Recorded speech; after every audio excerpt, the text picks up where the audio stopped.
Yo, what's up? This is Gary A. Swaby, and you're now listening to the React podcast on the Koalition.com.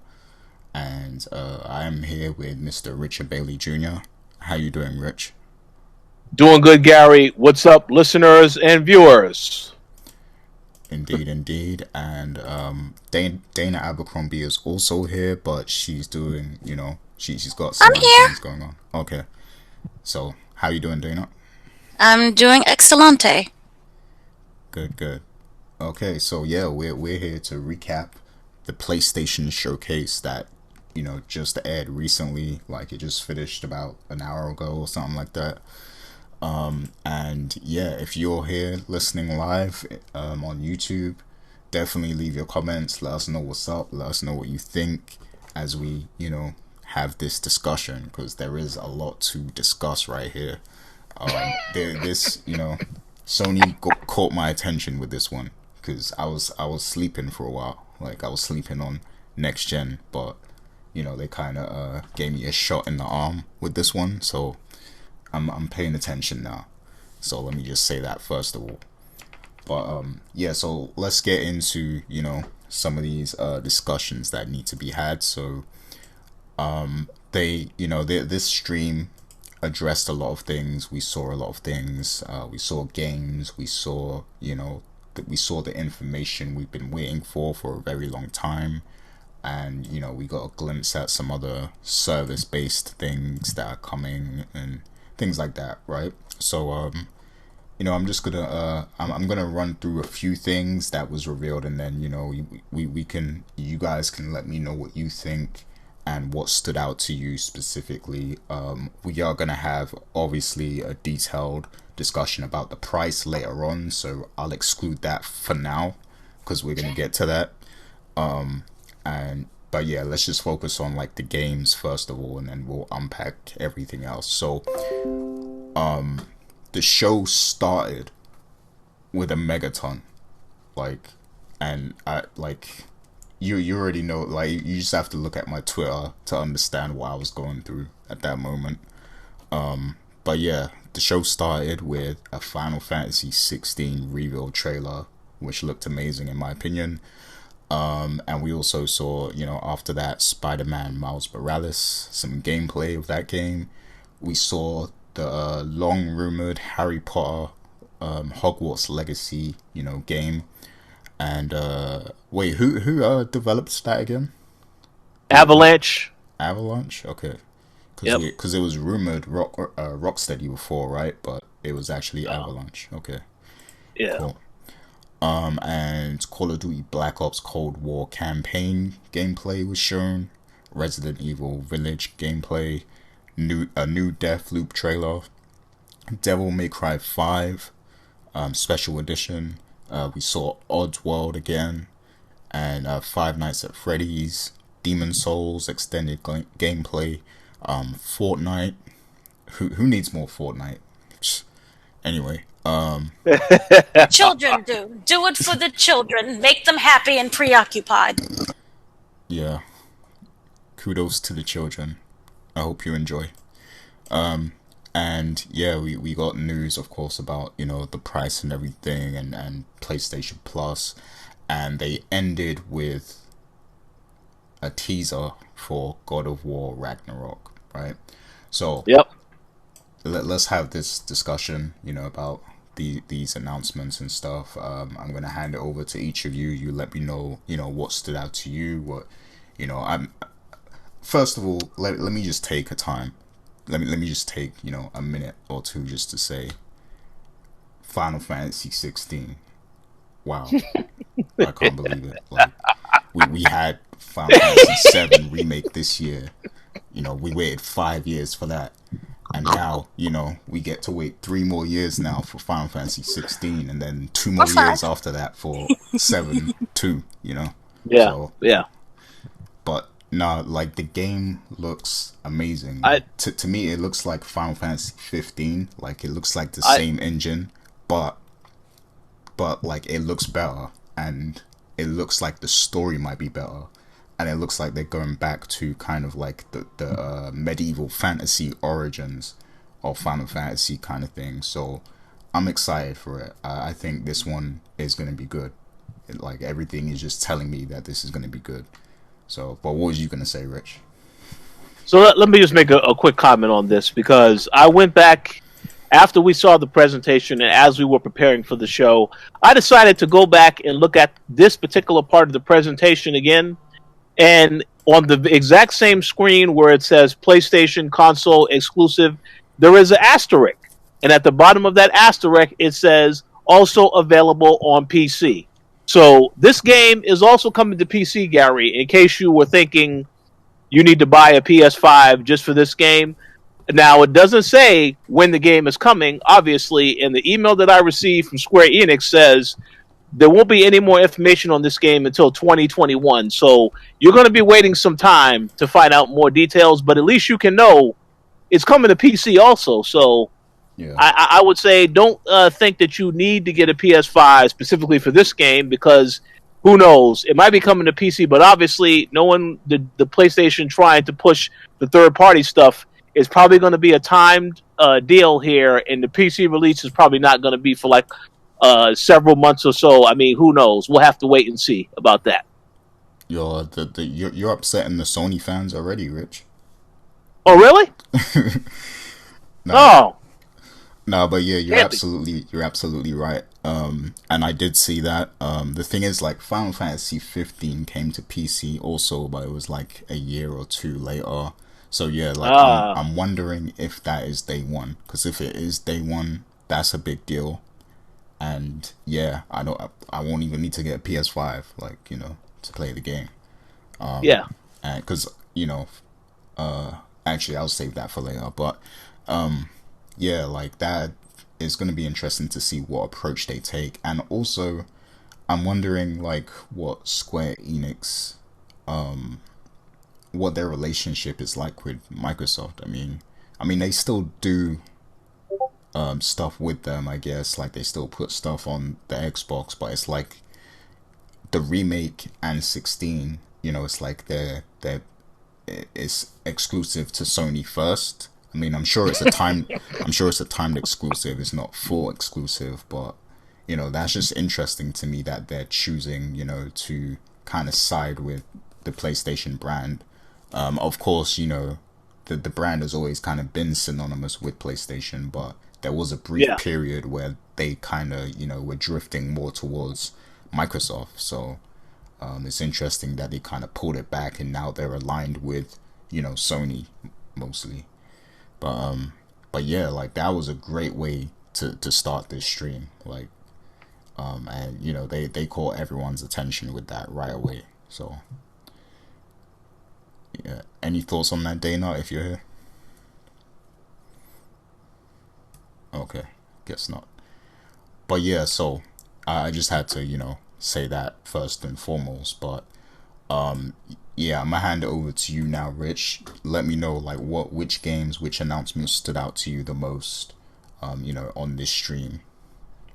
So obviously, I'm not really a huge Final Fantasy fan, but I have to give them props for making that announcement. There was a lot of rumors that game was going to get revealed today, but you really don't really know if something is going to actually happen until it happens. So I'm glad that they revealed it, because for people who are Final Fantasy fans, that's great. That's something that they can look forward to. Spider-Man Miles Morales, the gameplay we showed and some more details we got about the game looked good. It did say at the end of the trailer, it says holiday 2020, and as you'll get into later, when they announced the release date of the PS5, it said November 12th in certain regions, and then November 19th for other regions. We'll get into all those details later, but the fact that the Spider-Man Miles Morales game said holiday 2020, that makes me think, well, so this game isn't coming at launch, it's maybe going to be a month or so later, which I don't like, because I thought this was a launch title. And of course, a month is not a long time, weeks is not a long time, but it's like, man, I mean, it would have been great if I knew that was coming day and date, because that would have been a reason to influence the decision to actually buy this system and play a game right away. But I guess we will still have to be waiting just a little bit longer for that game to be done. So we'll see about that. In terms of the other things that were shown, Demon Souls, which isn't really a series that I'm into per se, but again, it has a huge fan base. A lot of people love those types of games, so I think it was a good decision of Sony to show that. Um, we also got some information regarding a couple of the other games we know that word was delayed. Deathloop, to me, I enjoyed that game the last time that Sony showed it. That is still a game that I absolutely positively do plan to pick up, but that game is also pushed to 2021. So I don't really see a reason to that like I need to have the console day one, because that is the narrative that I got from this presentation. It was good games that were shown. They have all bases covered in terms of the different types of audiences that they are trying to get their attention to. But in my personal opinion, a lot of these games they're still a ways away from dropping. The games coming in 2021 we know of so far. You know, we didn't get any updates on Ratchet and Clank. We didn't get any updates on Gran Turismo 7. And of course, the biggest thing for me personally is that God of War teaser at the end that you mentioned, God of War Ragnarok. Okay, we know, at least I know, like before this presentation started, I saw that there was an article that was written earlier that was talking about Cory Barlog had changed his Twitter profile, some information on his profile, and it was sort of to suggest that he was going to talk about something God of War related at this event. So that's fine, but when I also looked on that same Twitter profile of Cory Barlog, it was that Sony Santa Monica is hiring for another project, and some of these job listings were posted this month. So when I saw the God of War Ragnarok trailer and I saw 2021, I said, there's no way in hell that game is coming that soon. That is a game that I definitely fully believe is not coming until maybe 2022, maybe 2023. But it's definitely not coming in 2021. But again, I know Sony they just wanted to get in the frame of mind to show you as much as possible to give you an idea of why you need to get a PS5. And I think that they did a good job, but I do think there are some issues with the presentation that we will dive into a little bit later that I think is a little bit of a problem. But overall, I mean, I think that they did a good job in what they showed, because again, it was to show you about what they have that's coming, what's coming soon, and then what's coming in the future. So I think they did a good job of that. But as for whether or not I plan to get a PS5 at launch, stay tuned and I will tell you my thoughts on that particular part of this discussion. Okay, interesting. I just wanted to throw this in. YouTube is very annoying because they went and changed their whole like back end again, like the streaming control panel, and our show wasn't even like public at first. Oh. So yeah, like if you're listening, I'm sorry, but the full video is still there. It's gonna still be there, so like you can listen back. We're only about a few minutes in, like 10 minutes in or so. So yeah, I'm sorry about that, but blame Google for that. But yeah, good points there, Rich. Dana, do you have like anything that stood out to you from the list of announcements, excluding the price, of course? Is she even there? Okay. And we have someone in the chat here. Someone in the chat just said 360 for a PS5. I'm tempted. Okay. Interesting. 360. It's It's $399. He's talking pounds. Okay, pounds. Well, yeah, that's probably different then. Yeah, shouts. I mean, let me just make the comment, since you have we had a viewer in the chat make that comment. I know you don't want to talk about price yet, but I will just say this: the $399 price for the digital edition, I think that's going to make a lot of people want to get that digital edition. And I definitely, if I was to get a PS5, I would get the digital edition. I wouldn't bother with paying $100 extra just for the disc drive, because I mean, when I got my PS4 at launch several years ago, I got obviously the base PS4. I still have that system. I haven't had any issues with the system until last year when there was a disk drive issue where anytime I put in the disk, it usually spits it back out. And then sometimes it works fine. So I definitely 100% would go digital instead of getting that physical console version. And that's what I would do in the future for sure. So we'll see. Yeah. Yeah. I have some things to say, but yeah, we'll wait. Yeah. So yeah, I mean, the games. I feel like this was probably one of the better showcases we've seen this year, because at this point it feels like we've seen so many different streams and showcases and stuff. Like we had the tech demo with the Unreal, we had the first PlayStation stream with Mark Cerny, and then we had the second one with all the games, and then we had the Xbox. That they did the quarantine stream or whatever on Zoom, and then they did the one with all the games, and then we had another Xbox One a few weeks ago, and then and now we got this one. I think this one was definitely one of the best ones because it kind of had that it had sort of an E3 feel where it was like megatons, like showing major games for the first time and stuff.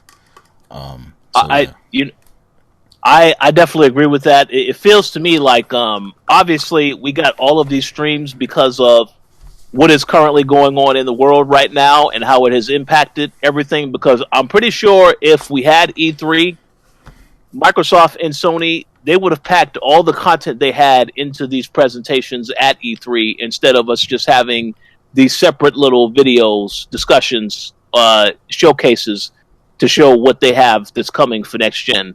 So I feel like because of how things are going on now, they've taken their time splitting stuff up. We know the same thing happened with Ubisoft because they had a Ubisoft Forward event last week, and they also had one back in July, I believe, where we learned about Far Cry 5. But if E3 actually happened, all that stuff probably would have just been in the actual Ubisoft presentation. So I think the same could be said for Sony and Microsoft. If E3 happened, they would have just had this stuff packed into their annual presentation, but they decided to split it up because I guess everything has been impacted. It's taken a lot more time for studios to actually work on something to actually present. So it is what it is. But I do agree with what you said. It was a better presentation in terms of what had to be shown. But I also feel like that it really was no choice for it to be a good presentation because these consoles are coming in November.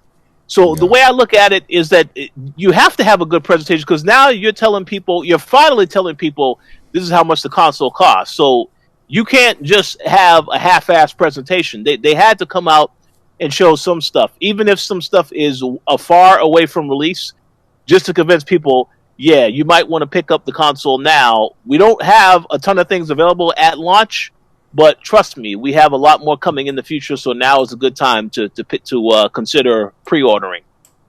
But yeah, but definitely a good presentation, I would say, for the most part. And again, as I mentioned earlier, they went after a lot of different audiences with this presentation. You had Call of Duty in there, which I think the Call of Duty campaign looks great. That was awesome. So you definitely got my attention with that. You had Resident Evil in there as well, another game that we only saw a preview of the last time Sony had an event. So I think, yeah, they had enough content in there to keep everybody's attention. Even if you didn't like one genre, you might like another. So I give them props on that for sure. Oh, yeah, definitely. Yeah, this needed to be good, because it's like 2 months away. So for sure. So do you think we would have got the prices at E3 if E3 happened as normal? Like, do you think we would have got the prices back then? Absolutely. I recall the Koalition went to E3 a couple years ago. Well, several years ago now, because I think we're all getting older. But I recall the E3 we went to where we got the price reveal of the Xbox One and the PS4. And I remember that because our very good friend, Mr. Edward V, he had pre-ordered the Xbox One right as soon as the price was announced. Yeah. So I do remember that. 2014. Yeah, I remember that. And I don't know, but I really enjoy those times and those events specifically because anytime there's a new console coming out a year, there's a lot more excitement. It feels like it adds more anticipation to the actual presentation because you're wondering as a fan, well, how is Sony going to outdo Microsoft with their presentation and vice versa? So I feel if E3 happened, you definitely would have had these price reveals at the show, and you would have, and I think it would have been a far better offering because the thing is that also with E3 and a lot of these other events, there would have been some hands-on time with the actual consoles. So it is unfortunate that that didn't happen due to circumstances that is out of our control. But yeah, I have no doubt if E3 happened, you definitely would have had price reveals and these same presentations jam-packed all at once at a much earlier time. But unfortunately, because of things, yeah, we found out that news a little bit late. But it is what it is. Okay, so before we get into what everyone's been waiting for, let's address this PlayStation Plus collection. So Rich, can you tell me what this is? Like, can you because I don't understand. Like, so this is basically a collection of the best PS4 games, right? And they're gonna be available to play on PlayStation 5. Yeah, it's been described as an upgrade to Sony's PlayStation Plus subscription service, but it is for PS5. All those games will be available at no additional cost. As they noted on the presentation, you'll be able to download these games. Here's a list of the games that will currently be available at PS5 launch. You have God of War, Bloodborne, Monster Hunter World, Final Fantasy 15, Fallout 4, Mortal Kombat X, Uncharted 4, A Thief's End, Ratchet and Clank, Days Gone, Until Dawn, Detroit Become Human, Battlefield 1, Infamous Second Son, Batman Arkham Knight, The Last Guardian, The Last of Us, Persona 5, and Resident Evil 7 Biohazard. So this is what I will say about the service. When I saw this announcement, I instantly thought to myself, and when they said that it's going to be available at launch, I instantly thought to myself, that's basically Sony saying that we do not have a lot available at launch, so you can instead play these games to pass the time by until we release what other games are actually coming to PS5. And I'm not really taking a shot at Sony. That is what my mindset is of this, because a lot of people have already played these games. Although, this is what I will say. When they made this announcement, if I was Sony, and maybe they will potentially do this as we get closer to launch, who knows? I would have said, this is what the benefit is to playing these games on PS5. Because it appears to me that Sony and Microsoft, they haven't really done a good job of saying why you need to play a game on PS5 or Xbox Series X. Besides the frame rates and all this other stuff, you need to actually say and show this is the benefit of playing the game on this upgraded hardware. And I don't think they did a good job of any of that stuff. And if I would have known God of War 4, if you play on God of War 4 on PS5, you'll have a better resolution, better frame rates. It would have been good to get that information, but obviously we didn't get that information. We just got the information that this stuff is going to be available at launch. So that's one criticism. The other criticism that I will make is that Sony hasn't really said anything else about backwards compatibility yet. And I think that is something that everybody has been waiting on, because you had Last of Us 2 and Ghost of Tsushima drop this year, but I haven't seen nothing to suggest that these games are going to be on PS5. I would have added these games to this PS5 launch for this PlayStation Plus, because there's some people that if they pick up these games on PS4, I mean, I don't really know if Sony's made an official statement about these games are also going to be playable on PS5. And I feel like that should have been made clear by now. Now, again, all this stuff can come at a later time. But I'm just saying, if I had to critique it today, I think that these games definitely should have been added to this list because it's like they're the most recent games that came out.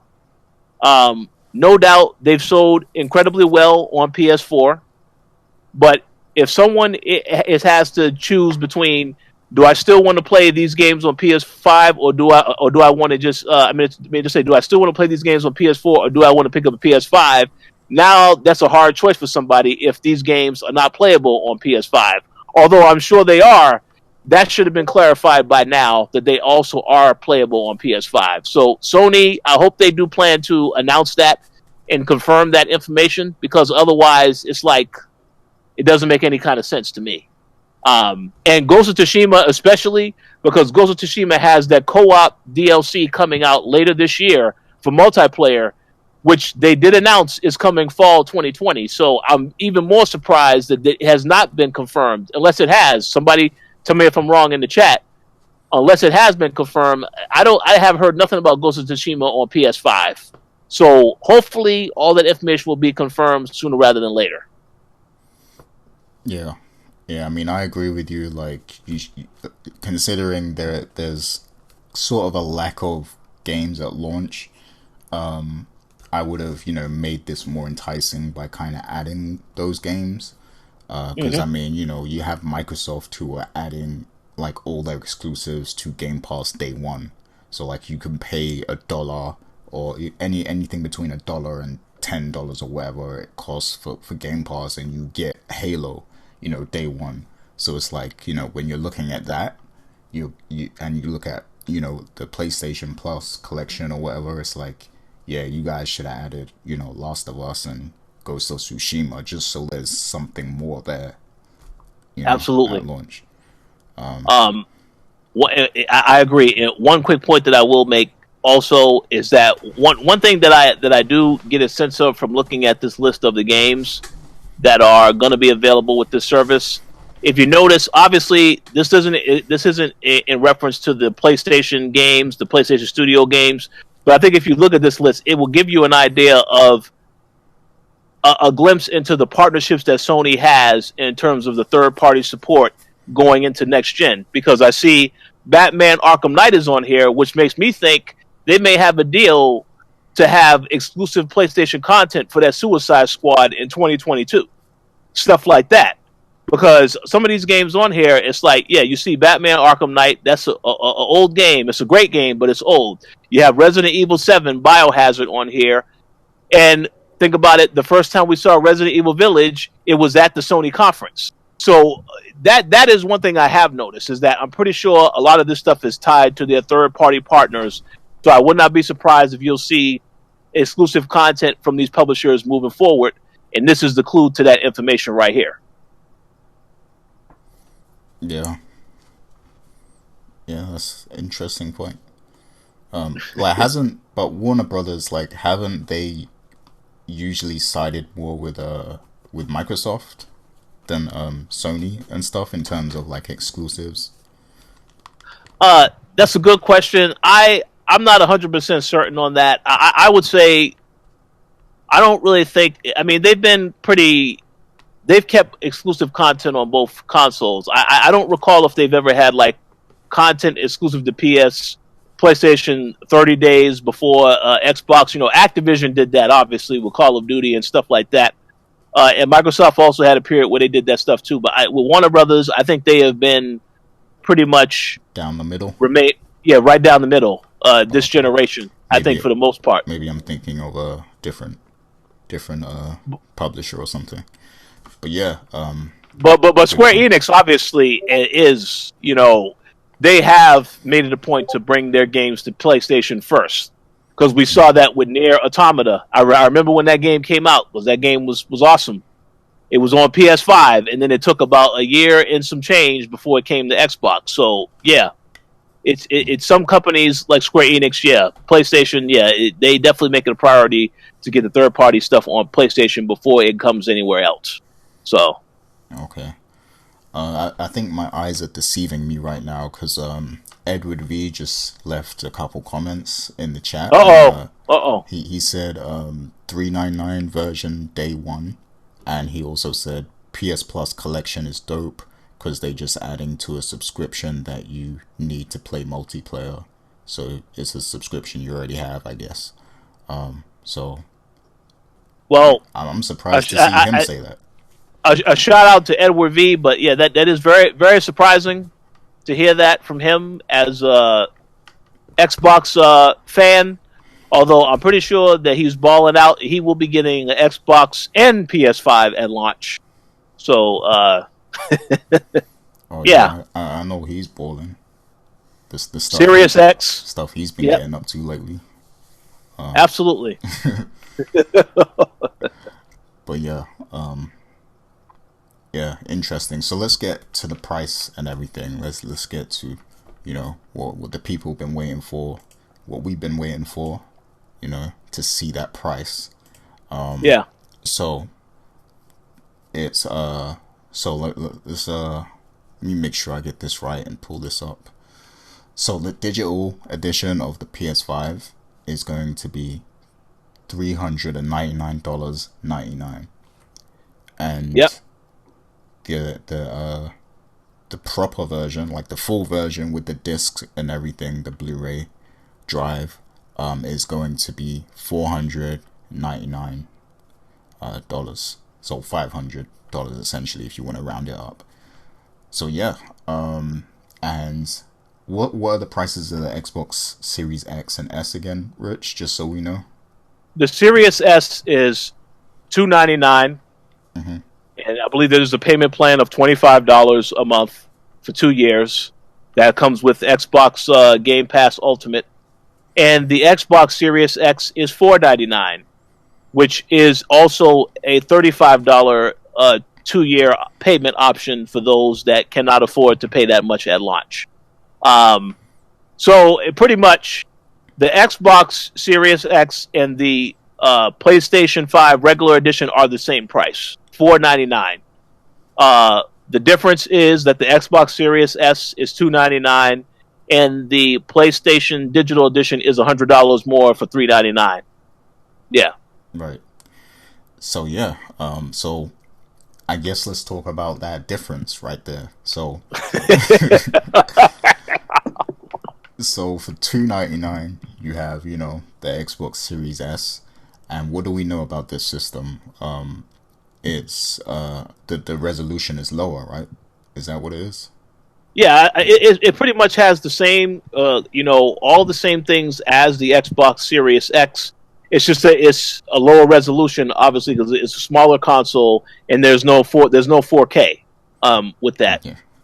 That's the only difference, from what I understand. Yeah, like I have to say, like I've seen some confusing headlines about the Xbox Series S recently. Like there was one that was saying something like the Xbox Series S won't run remastered versions of games, but it will run the Xbox One S version of old Yeah, games I or saw something that like too. that. Like that made my head hurt when I read that.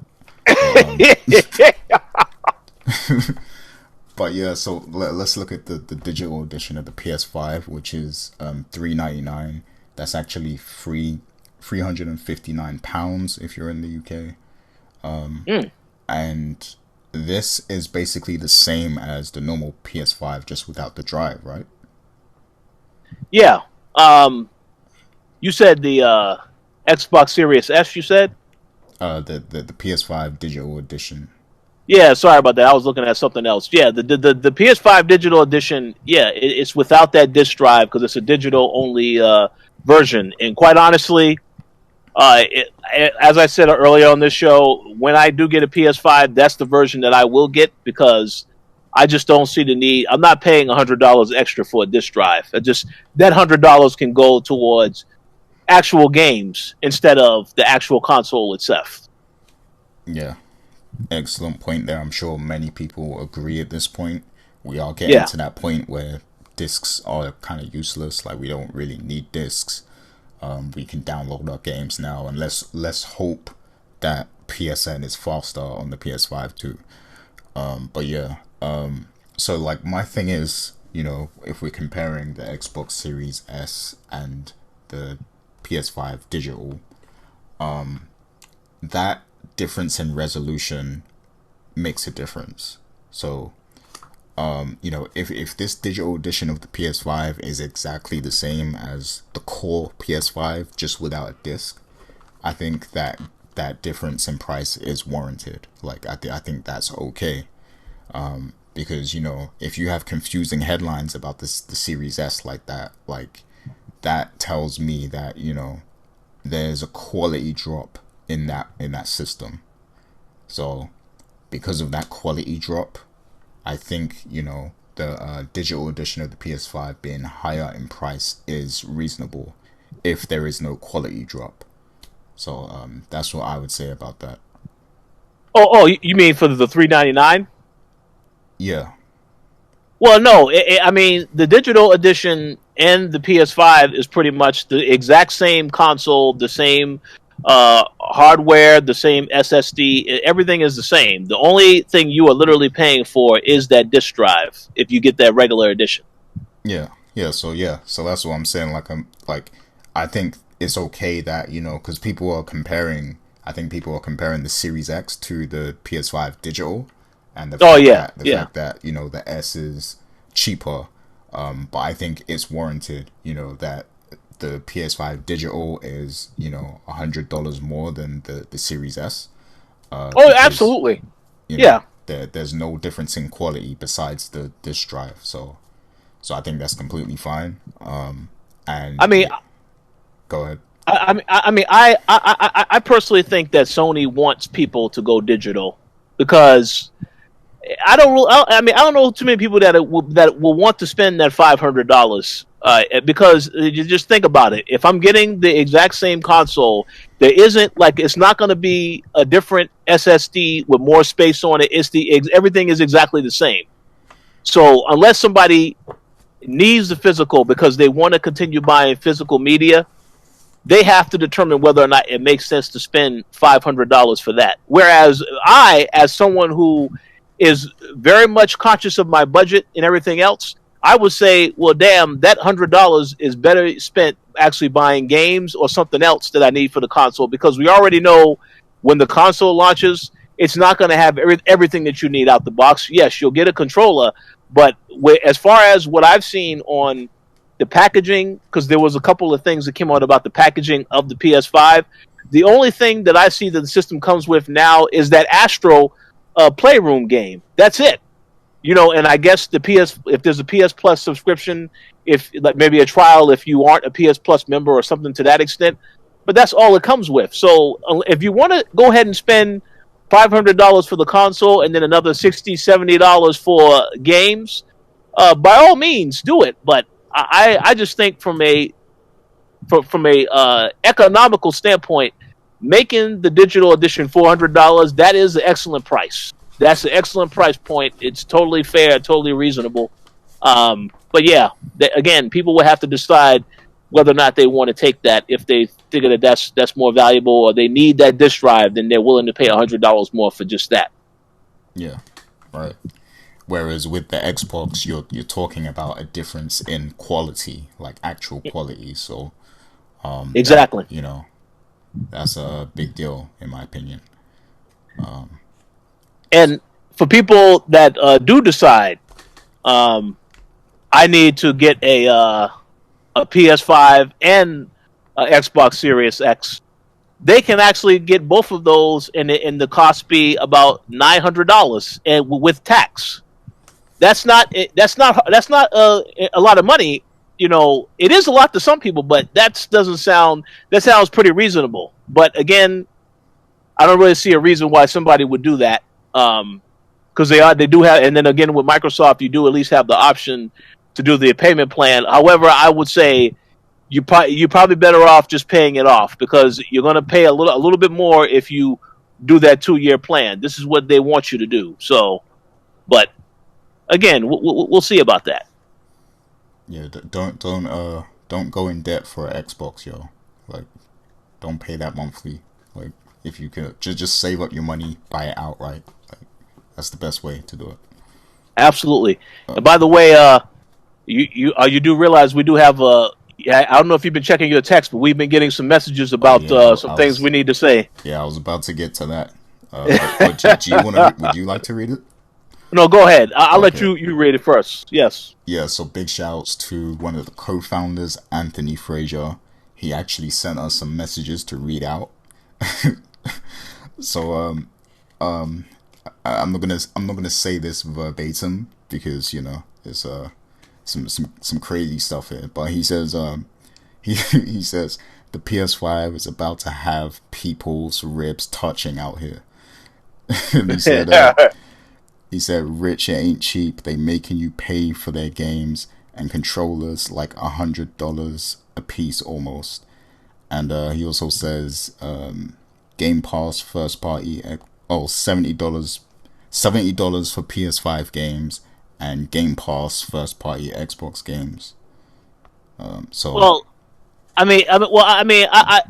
don't know if every PS5 game is $70. I mean, obviously NBA 2K is $70, and I can honestly tell you, as someone that has been playing NBA 2K21, I don't know what the hell the extra $10 is going to be for, but it damn sure better be worth it if they is the actual price.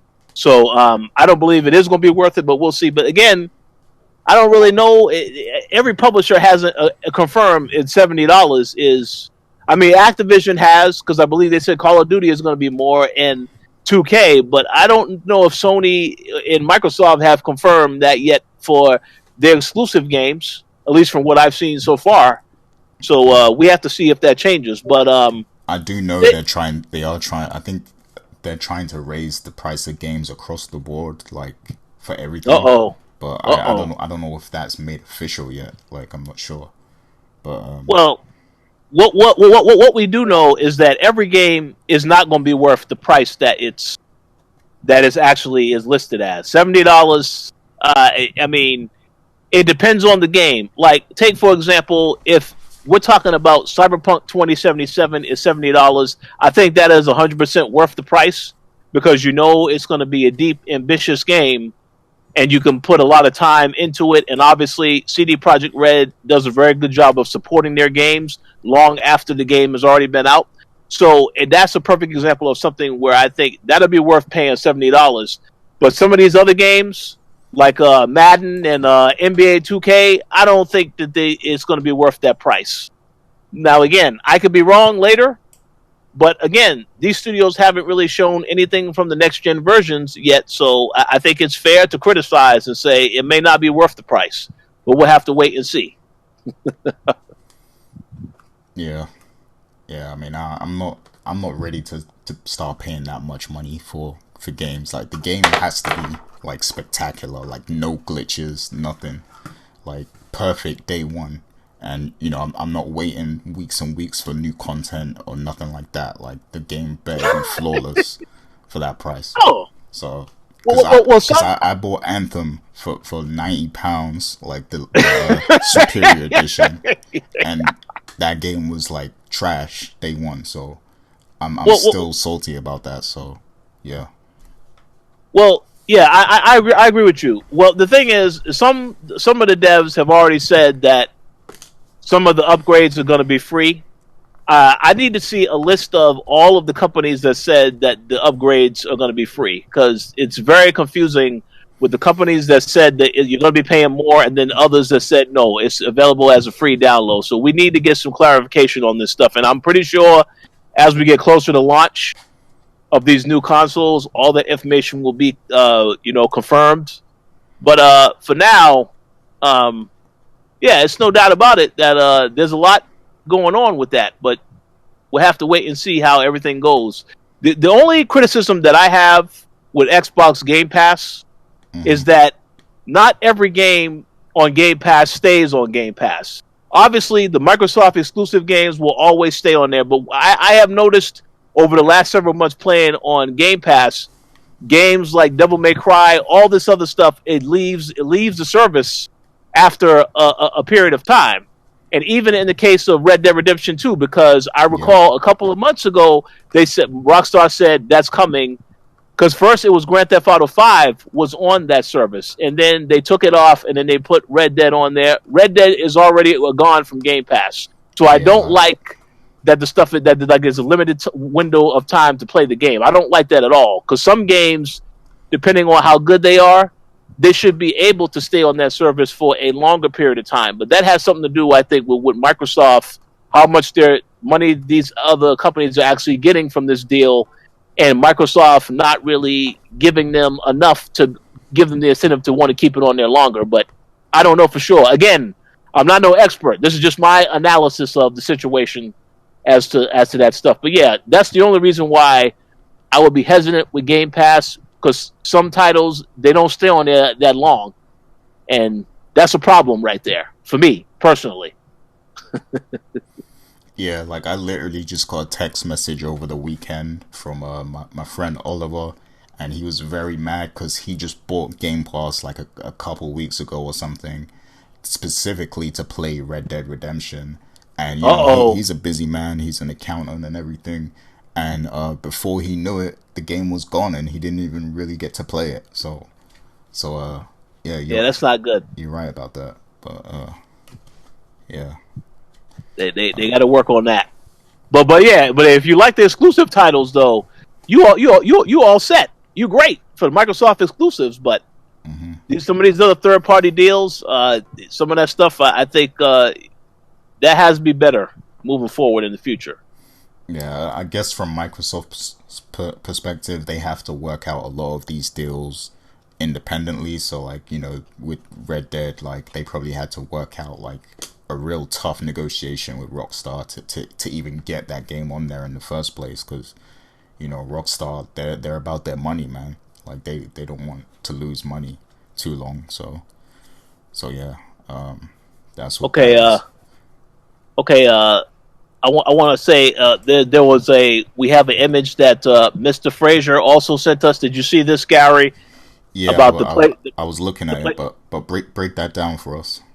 So the PlayStation 5 launch day games for SEI Worldwide Studios includes Astro's Playroom, Demon Souls, Destruction All-Stars, Marvel's Spider-Man Miles Morales, Marvel's Spider-Man Miles Morales Ultimate Edition, and Sackboy, A Big Adventure. Okay. So here's my question. Why didn't we see some of these other games at the show today, if those are launch games? We didn't see the Sackboy game. I know, Gary, you're a huge fan of Little Big Planet, right? So you probably would have loved to have seen that, correct? Nah, not really. Yeah, and Destruction All-Stars, we didn't see that either today. So I probably would have shown that if these are the launch titles that you are highlighting as what you need to be. What are you buying the PS4? What are you getting day one? But hey, just a thought. Yeah, I mean, Spider-Man, you know, that is a big game to drop, you know, on launch. The only thing is we don't know how long that game is, because, you know, all things considered, it's more of like a, you know, I guess it's a standalone, but it's based on, you know, the previous games, like, you know, engine and everything. So I don't know how long if it's gonna be like a full story experience or whatever, but still a lot of people are looking forward to that. So that is a good game to drop. Absolutely. You know, on day one, a lot of people are gonna buy it for that alone, pretty much. I mean, the game looks good. The game looked great. So I have no issues with that for sure. Yeah, and then Demon Souls, you know, that looks pretty good. So, a lot of people are into Souls. It's not for everyone, but you know, that's another additional thing right there. You know, and those other games are kind of meh to me personally. Maybe other people love them. I don't know, But yeah, I mean, it's okay. I mean, what's going on the Xbox side though? At launch. I hear nothing but crickets. No. Microsoft has a couple of games that are coming at launch. You know, like Gears Tactics that was on the PC earlier this year. It's finally coming to Xbox Series X and Xbox One X, which I do have a One X, so I really don't need to get a Series X at launch because the One X is pretty good for what it offers right now. But they have a couple of titles here and there. I mean, we would have to go back and look at the list again of launch titles, but clearly looking at this list of titles compared to Xbox, I mean, I don't know. I would have to say that I am definitely a lot more intrigued by the PlayStation launch lineup, even though I'm not really a Dark Souls or Demon Souls fan. They are offering a little bit more because Spider-Man, that's a big deal. Sackboy, I don't really care about that. You know, I know we have some Koalition alum that love the character and they love Little Big Planet, so they might be intrigued by that, but I don't really care too much about that. I want to play the mature theme games because I am a mature individual. It's just, I mean, it really depends on what you like, honestly. I will say this, though. I really, really wish that Gran Turismo was a launch game because I feel like Gran Turismo 7, I don't know. I feel like what we have gotten over the last several years with Xbox, like every holiday there will be like a racing game included with their lineup of holiday titles. Unfortunately, we're not getting Forza this year, and based on what we know so far, we're not getting Gran Turismo this year either. So that sucks. But I really do wish that Gran Turismo was coming at launch because then that would have been another good game for Sony to launch. But if it needs a little bit more time, by all means, give it some more time. One thing I will mention, we didn't see anything on Horizon Forbidden West. That game, they already said is coming next year.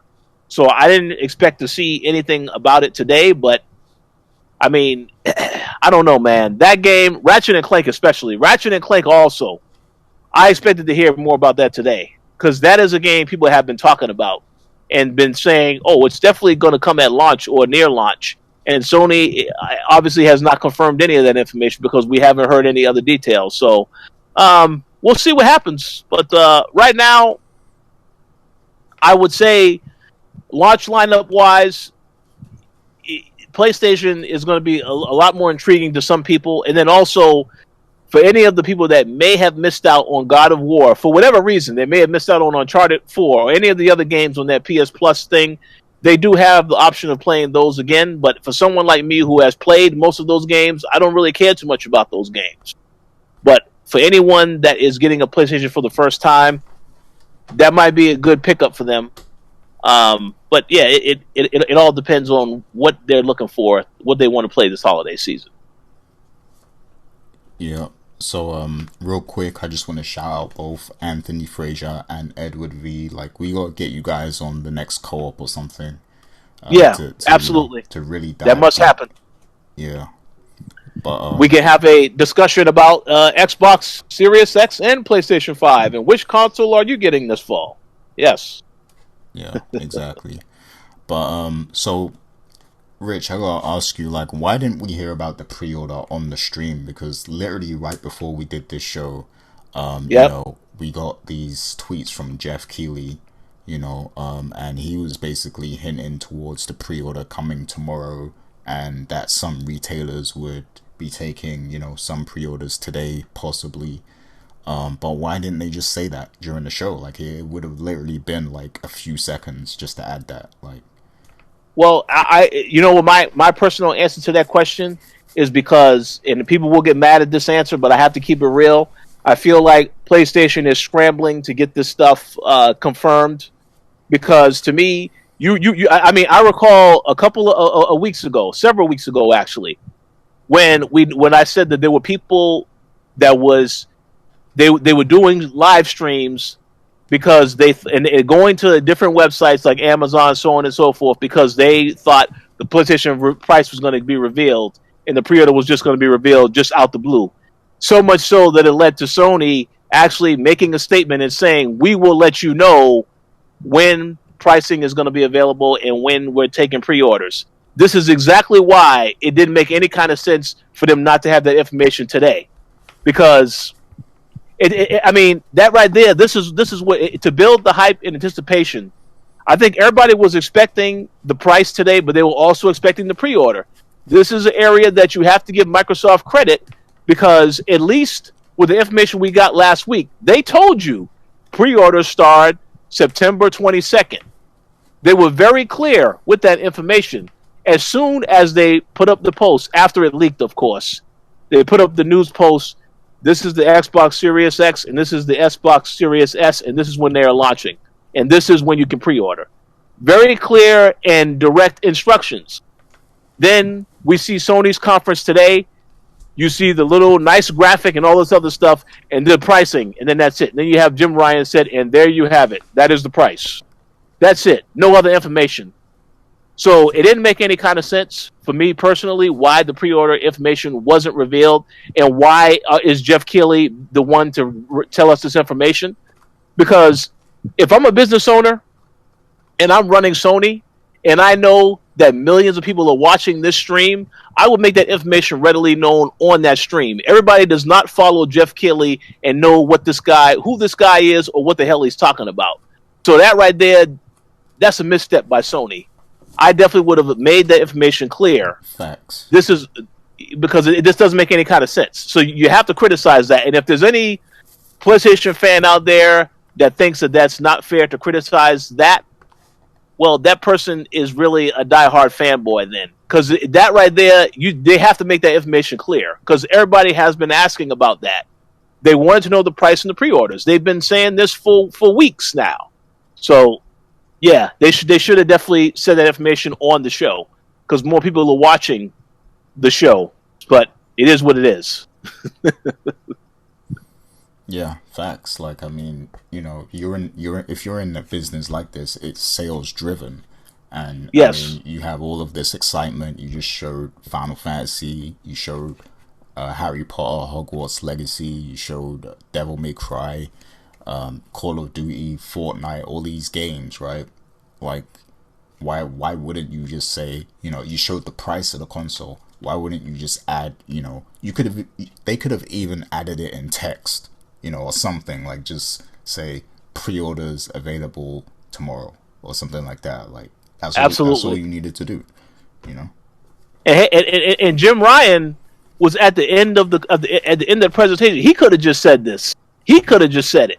Yep. So it makes no sense not to reveal that information in the actual video. That was just a dumb decision, I would say. Yeah, like it's just they missed a step with that one. But yeah, I mean, Dana, are you here real quick?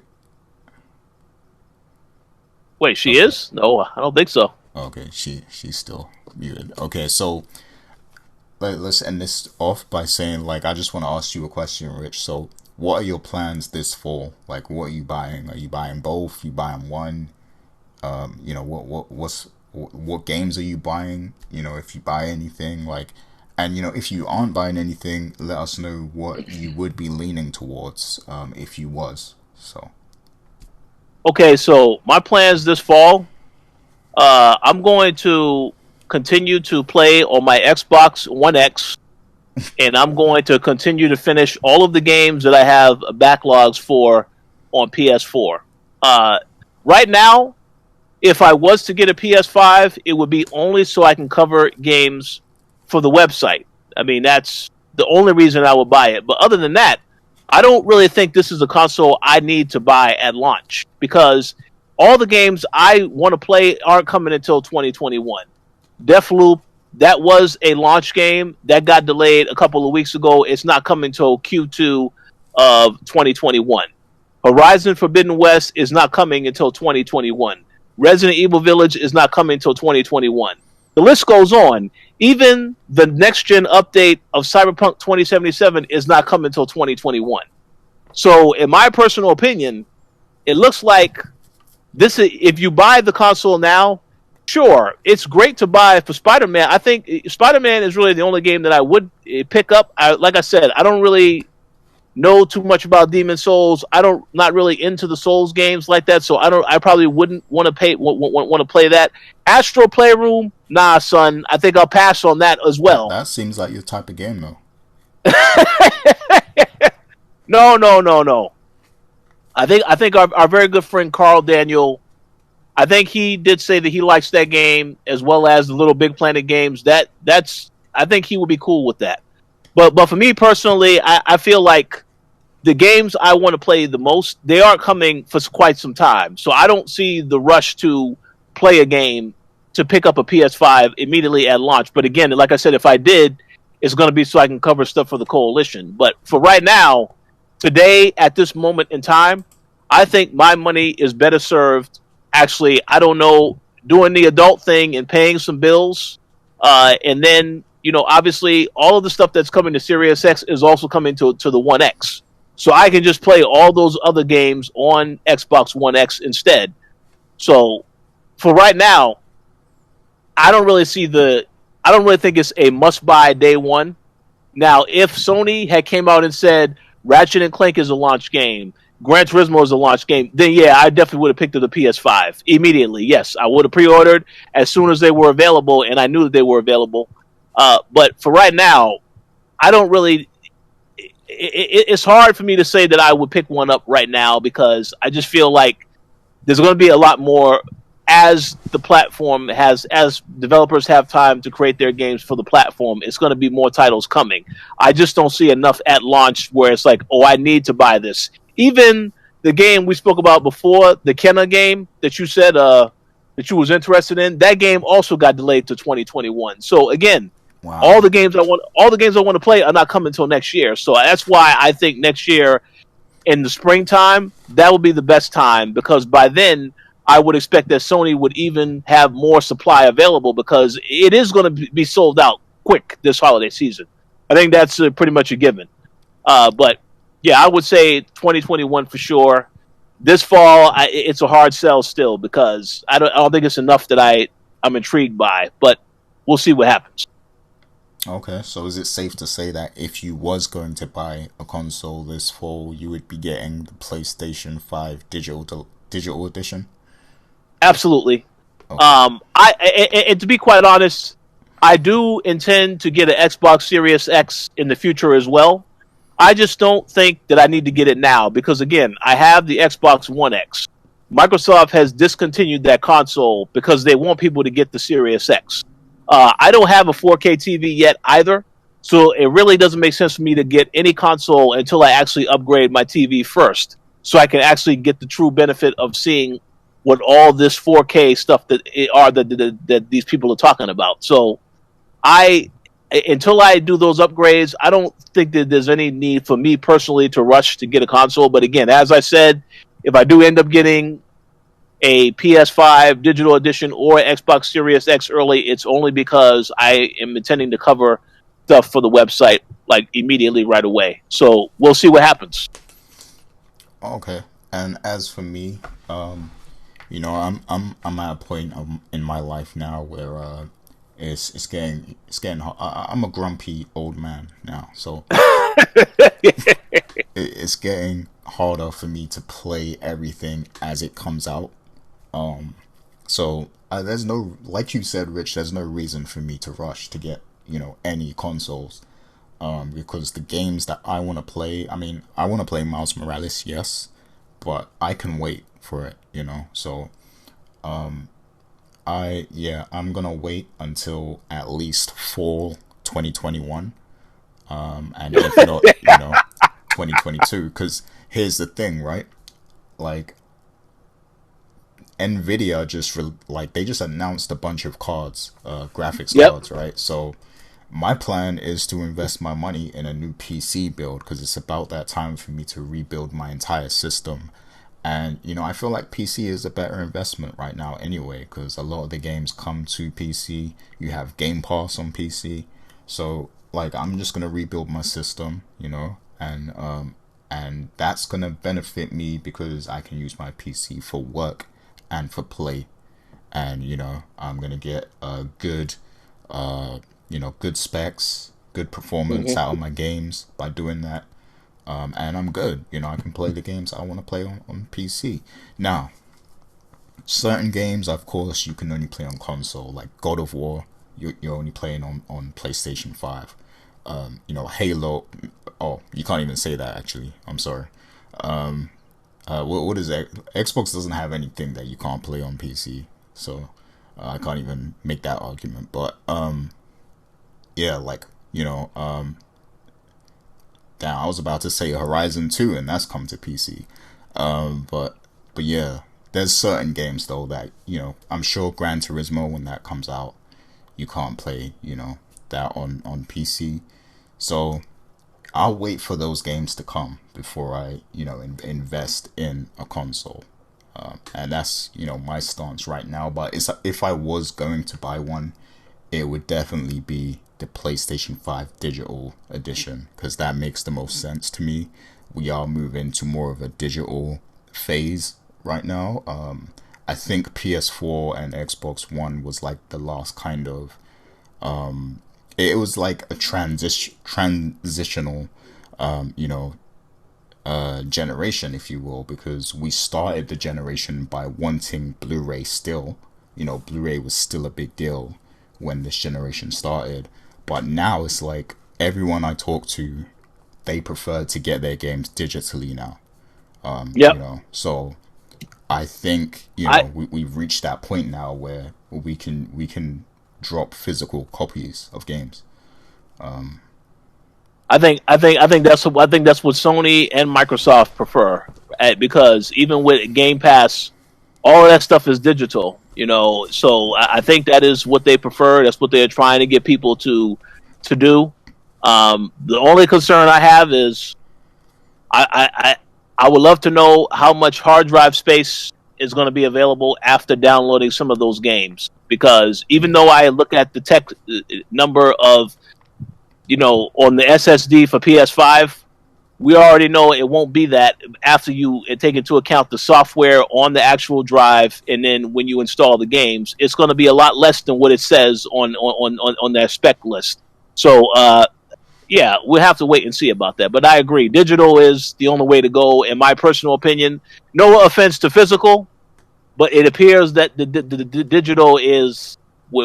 I think that's what people might want to focus on moving forward, because it's just easier, as opposed to you having to, if you buy a game, you either go to the store, or if you buy it and you get it shipped from Amazon, you may be waiting a long time to get your hands on that game, when you could just download it from the PlayStation or Xbox store and call it a day. So yeah, exactly. It's just so much more convenient. And I guess the bad thing is that it's gonna phase out a lot of jobs in the future. Yeah. Wait, hold up.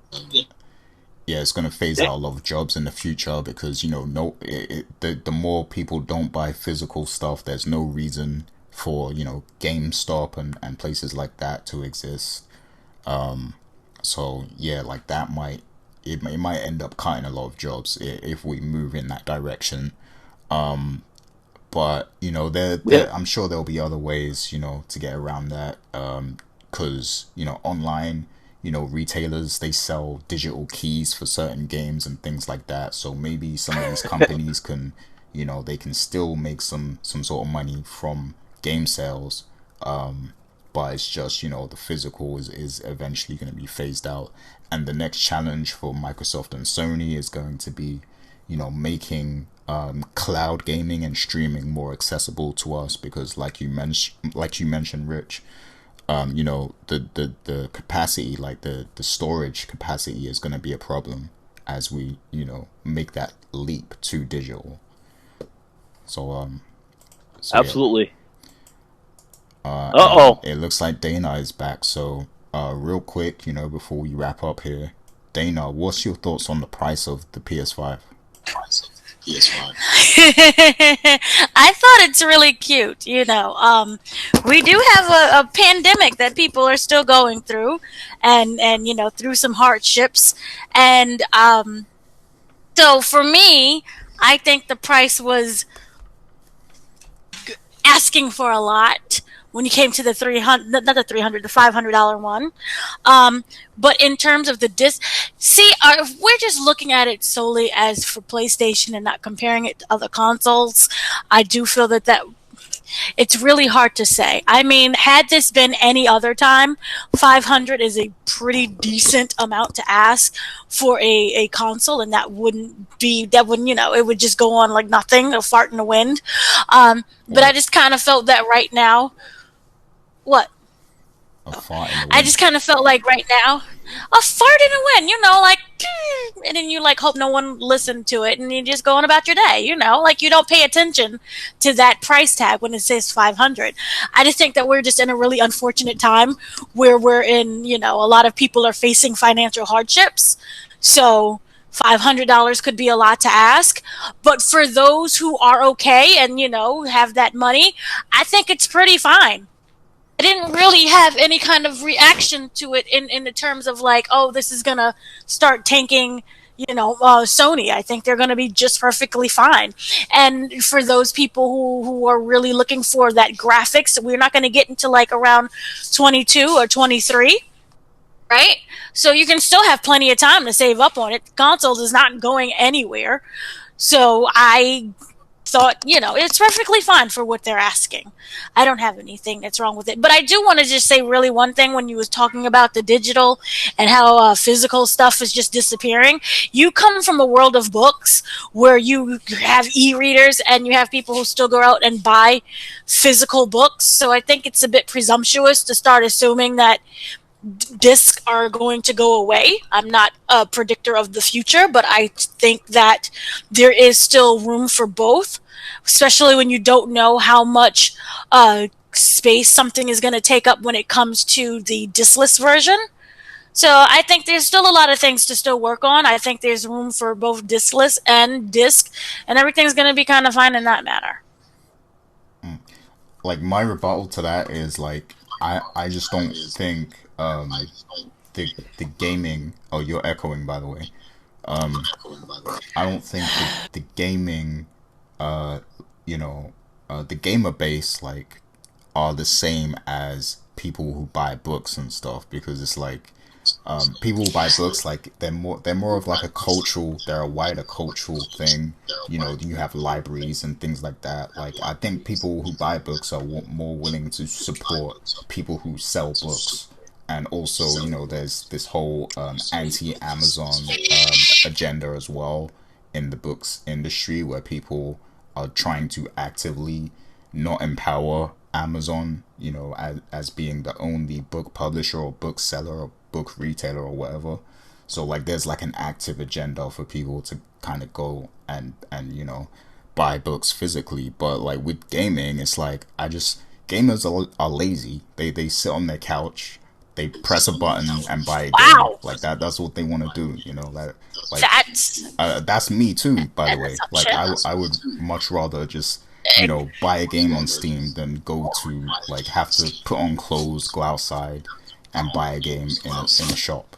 Well, we do have this thing called delivery. I know it's foreign to you yet, but it is a thing called delivery where you can, buy a game and they ship it to you. And also there are people who are collectors. They like physical copies of the game. Oh yeah, for They sure. like having that library. And I think one of the things that kind of, not speaking for all people, but some of the things, the jarring experience of getting Scott Pilgrim versus the World or any other game and then having it just disappear because of some type of licensing thing. So Yeah. many people are kind of turned off about that idea that you can you can spend your money for something and then all of a sudden it's just gone due to something that it's not your problem.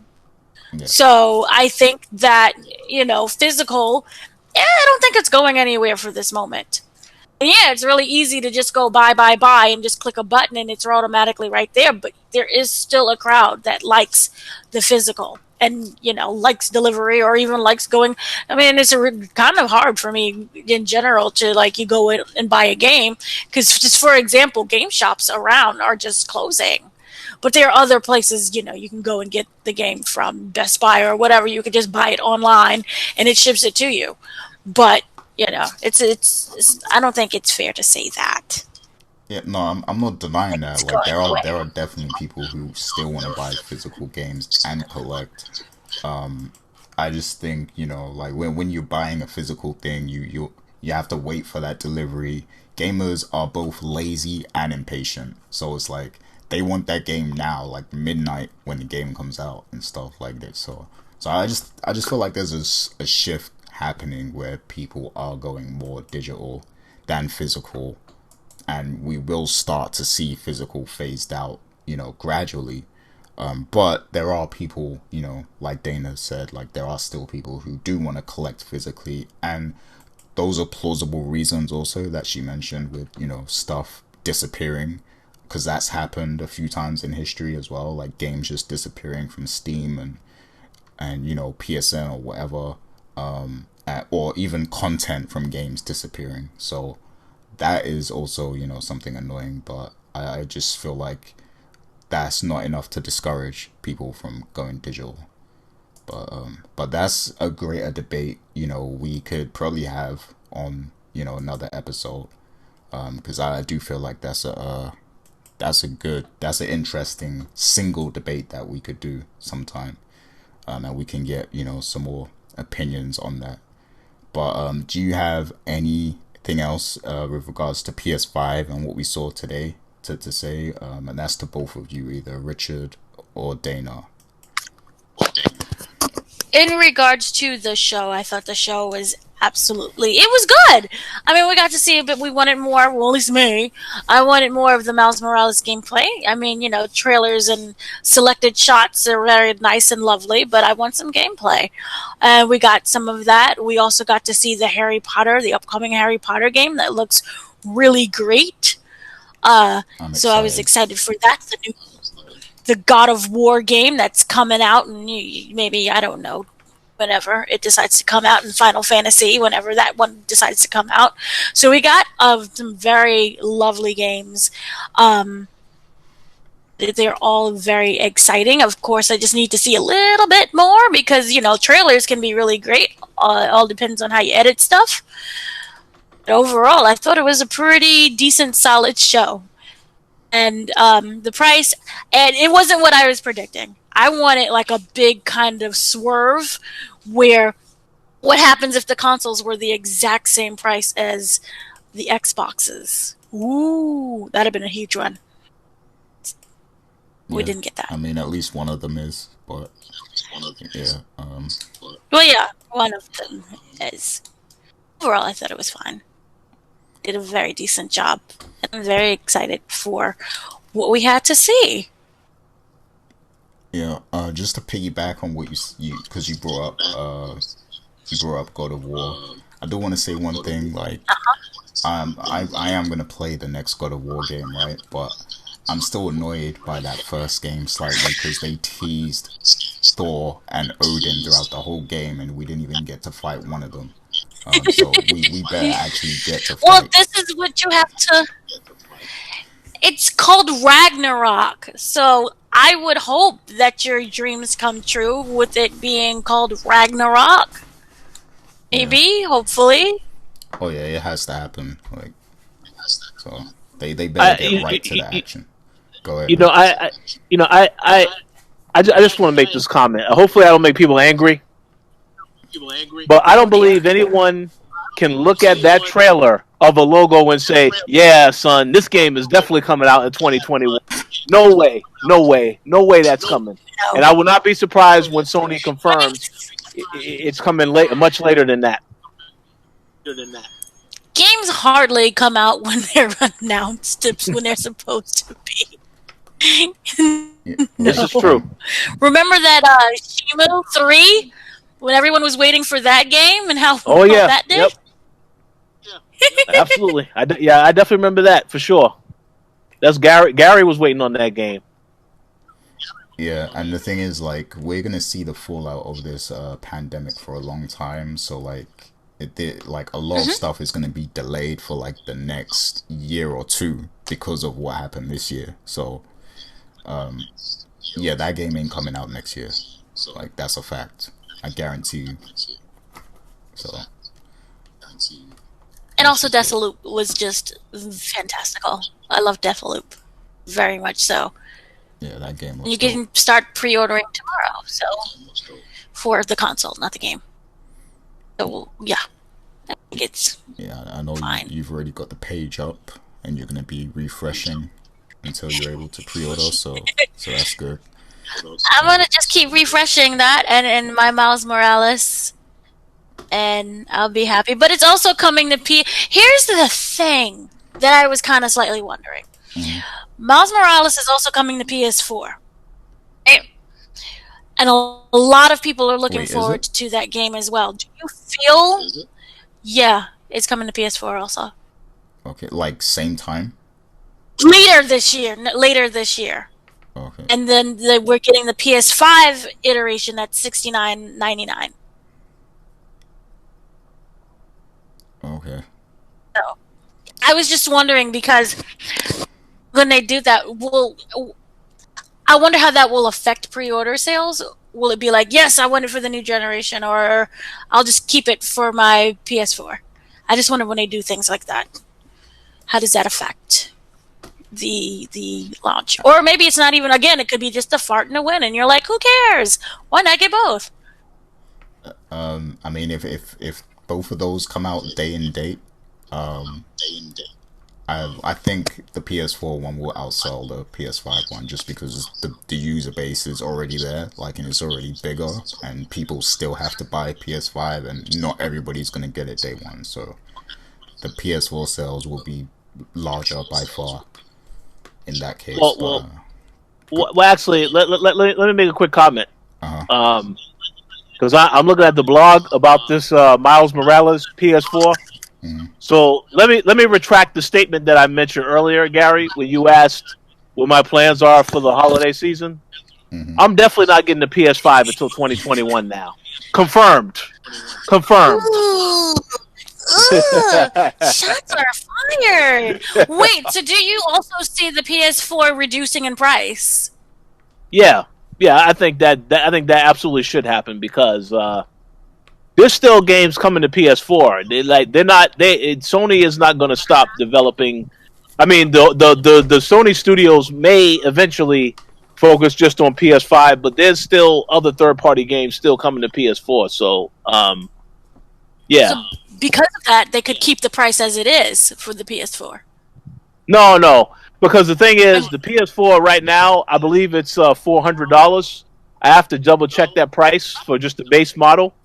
If the PS5 digital edition is $400 and the base edition is $500, there's no way in hell they can keep that PS4 at $400 because you're basically saying if you want to get a last gen console, it's going to be the same price as the current gen. No way. That has to at least be dropping by $50 or $100, if not more than that, because. Well, actually, it is. I think it is a lot less now. Anyway, the Slim PS4 is a lot less.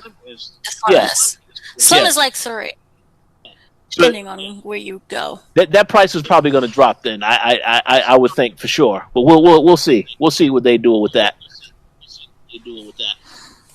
Okay, not bad. Yeah, it's very solid.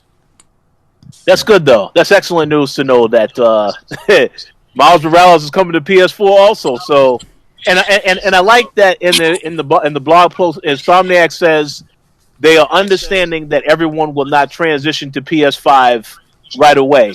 I love that because they acknowledge that we are in a pandemic and everybody cannot afford to buy a new console right now. So, very good.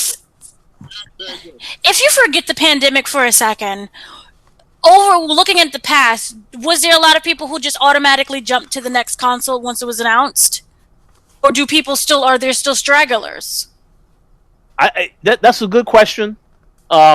Gary, did you buy a PS4 immediately last year when it launched? Because I know I bought a PS4 and the Xbox One as soon as they launched several years ago. No, I didn't buy it day one. I bought it like 5 months later or something like that. But I don't Yeah, think I don't think everyone does. It's like because obviously there are people who are more casual and people who are more hardcore, right? So hardcore people, they're more likely to get it day one, no matter what happens, because they want to support, they want to be, among the first to have the system and everything like that.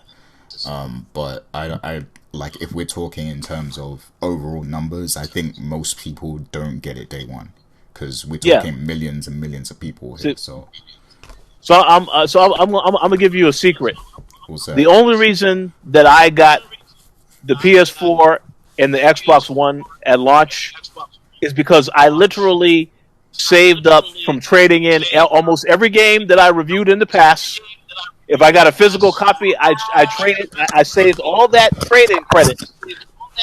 You know, and that is essentially because it was funny because I remember I didn't even pre-order PS4. I went to the Best Buy that was near my house at the time. This back in Boston, um, and I literally got in the line. I was the second to last person to get the PS4, and the lady, when she saw that I had all these gift cards, she said, "Damn, you've really been collecting. You had this all planned out." I said, "You're absolutely right. I had it planned out. Absolutely." So yeah, that makes the most sense to do that instead of having to buy it immediately at launch. Just if you plan for it, it can work out some time.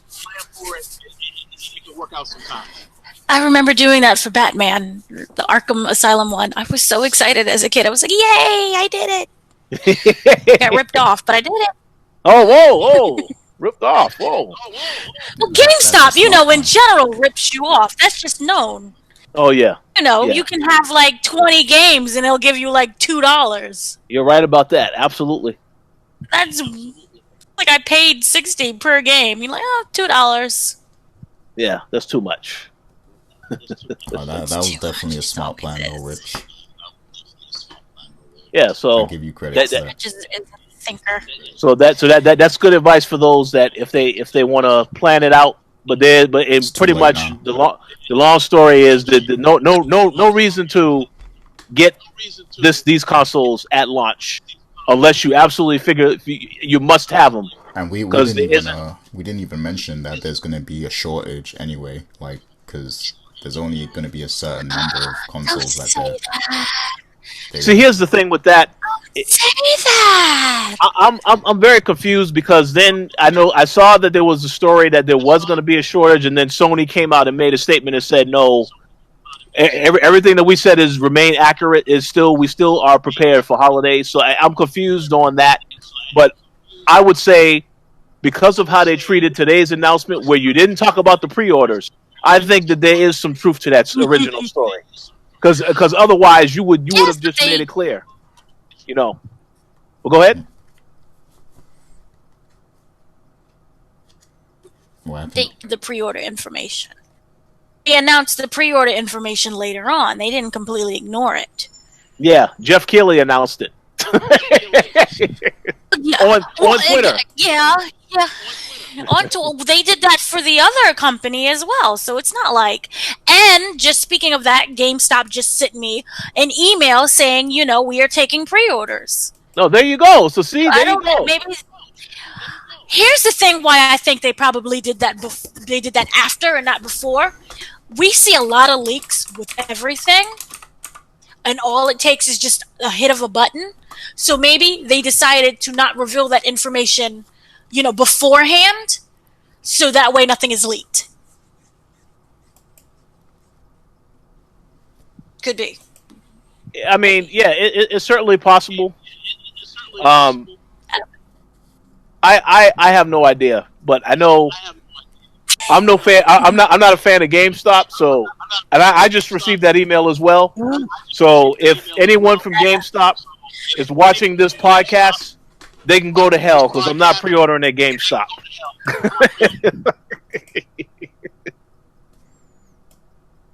Damn, poor GameStop.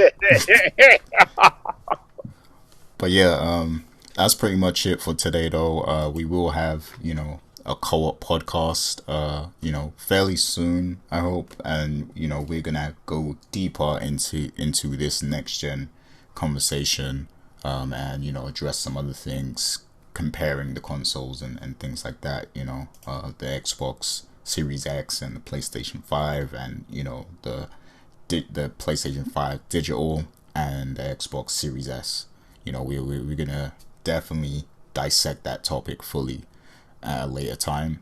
But this is just our recap of the Sony stream that happened today, and the price and everything, all the new information we got. Do leave your comments, let us know what you guys think, and yeah, continue to bring this conversation to Twitter and the socials and everything. We will be engaging. You can follow us directly or follow the Koalition. You should see all the social tags on the screen right now. And as always, check out the website, thekoalition.com.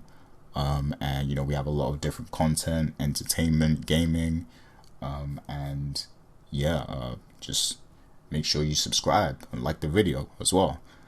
So I do want to just start off our shout outs by giving a big shout outs to Big Daddy, aka Marcus. He's been a big supporter of us, and he's one of our longest Patreon supporters as well.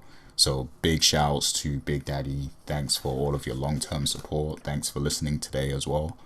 And shout outs to everyone who continues to show their support, no matter what we do, whether it's the Powercast or the co-op or the WrestleCast, or all the interviews that Dana is doing and everything. Like, shout outs to everyone who continues to support. And I'm gonna hand it over to Dana.